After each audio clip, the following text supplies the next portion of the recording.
Hello students, welcome to constant exam GK. क्या आप भी आरआरबी ग्रुप डी एग्ज़ाम की तैयारी कर रहे हैं तो ये वीडियो आपके लिए बहुत ही इंपॉर्टेंट होने वाला है। कोशिका विज्ञान, सेल बायोलॉजी से रिलेटेड जितने भी इंपॉर्टेंट क्वेश्चंस जो आपके रेलवे के एग्ज़ाम में आने वाले हैं और आ भी रहे हैं, आपके पिछले जितने भी एग्ज़ाम हुए हैं तो उसमें ये बहुत ही इंपॉर्टेंट टॉपिक बनकर आ रहा है। तो इससे रिलेटेड जितने भी इंपॉर्टेंट क्वेश्चंस हैं उसको मैं इस वीडियो में कवर करने वाला हूँ। हिंदी और इंग्लिश दोनों में ही कवर करूंगा, जिससे आप किसी भी मीडियम से हैं आपको वीडियो सूटेबल होगी। वीडियो को एंड तक देखिएगा, सारे इंपॉर्टेंट क्वेश्चन हैं। तो चलिए बिना टाइम वेस्ट किए वीडियो करते हैं स्टार्ट। पहले देख लेते हैं कि इम्पॉर्टेंट निकनेम्स। जी हाँ, बहुत ही इम्पॉर्टेंट है आपके एग्ज़ाम पॉइंट ऑफ व्यू से, क्योंकि आपके एग्ज़ाम में कभी कभी कुछ ऐसे पॉइंट्स आते हैं जहाँ से आपको उसके बारे में नहीं मालूम होता है। जैसे माइटोकॉन्ड्रिया, इसे पावर हाउस ऑफ सेल यानी कोशिका का शक्ति गृह कहा जाता है। तो जब भी माइटोकॉन्ड्रिया आपके क्वेश्चन में आएगा या फिर कोशिका का शक्ति गृह, तो आप समझ जाइएगा कि किसकी बात हो रही है। लाइसोसोम, इसे आत्मघाती थैली भी कहते हैं। Suicide bag. राइबोसोम, इसे प्रोटीन की फैक्ट्री कहते हैं। सेल न्यूक्लियस को ब्रेन ऑफ द सेल यानी कोशिका का दिमाग कहते हैं। और देखिए इम्पॉर्टेंट डिस्कवरीज़ के बारे में, तो सेल यानी कोशिका की खोज किसने की थी? Robert Hooke. लिविंग सेल की खोज किसने की थी? Antonio van Leeuwenhoek. और सेल की थ्योरी यानी कोशिका की सिद्धांत किसने दिया था? मैथियस सिल्डन और थियोडोर स्केवान। तो इनको आप जरूर याद रखिएगा, काफ़ी इम्पॉर्टेंट है। अब है प्लांट और एनिमल के सेल। तो सेल वॉल केवल प्लांट सेल में होती है, ये आप याद रखिएगा।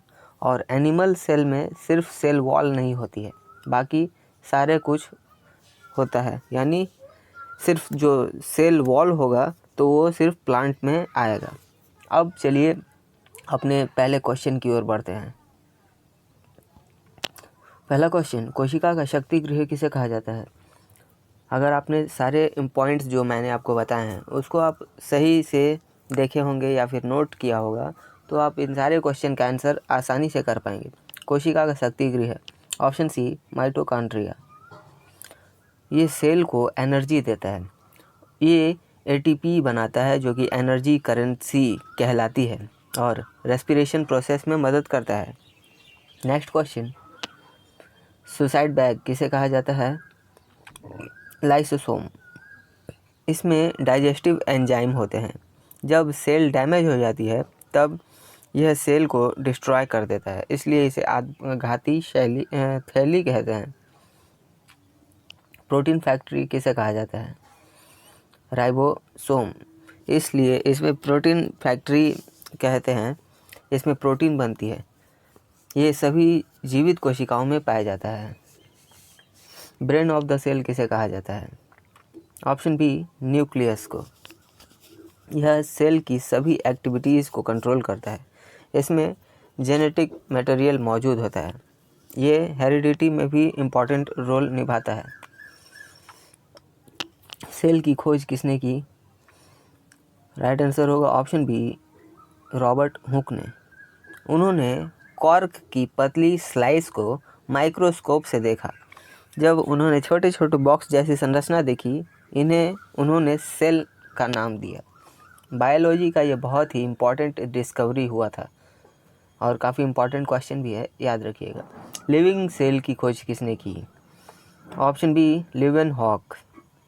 और उन्होंने माइक्रोस्कोप को इम्प्रूव किया था। उन्होंने जीवित सूक्ष्म जीव को देखे थे। इन्हें फादर ऑफ माइक्रोबायोलॉजी भी कहा जाता है, याद रखिएगा। एक क्वेश्चन के साथ 2-3 क्वेश्चन बन रहे हैं वीडियो, और सारे इम्पॉर्टेंट क्वेश्चन हैं आपके लिए, तो वीडियो को एंड तक ज़रूर देखिएगा और नोट्स बनाते हुए चलिएगा। सेल थ्योरी किसने दी? ऑप्शन बी सिल्डन और स्क्वान ने। इसके अनुसार सभी जीव कोशिका से बने हुए हैं। सेल जीवन की मूल इकाई है और यह बायोलॉजी का महत्वपूर्ण सिद्धांत है। सेल वॉल किस में पाई जाती है? आपको पता है, प्लांट सेल में पाई जाती है। और ये सेल को शेप और प्रोटीन देता है, जिससे कि सेलुलोज से ये बना हुआ होता है। एनिमल सेल में सेल वॉल नहीं होता है, आपको मैंने बता दिया है। एनिमल सेल में क्या नहीं होता है, तो अभी मैंने आपको बताया सेल वॉल नहीं होता है। Option C is the right answer. ATP कहाँ बनता है? ऑप्शन सी माइटोकॉन्ड्रिया में, और ये रेस्पिरेशन प्रोसेस से बनती है। सेल की एनर्जी ज़रूरत इसी से पूरी होती है। नेक्स्ट क्वेश्चन, माइक्रोस्कोप को इम्प्रूव किसने किया? ऑप्शन बी ल्यूवेन हॉक ने। इसी से वे लिविंग जितने भी ऑर्गेनिज्म देखे थे उन्होंने इसी के मदद से देखे थे। उन्होंने बैक्टीरिया और प्रोटोजोआ में भी देखे थे और माइक्रोबायोलॉजी की शुरुआत थी ये।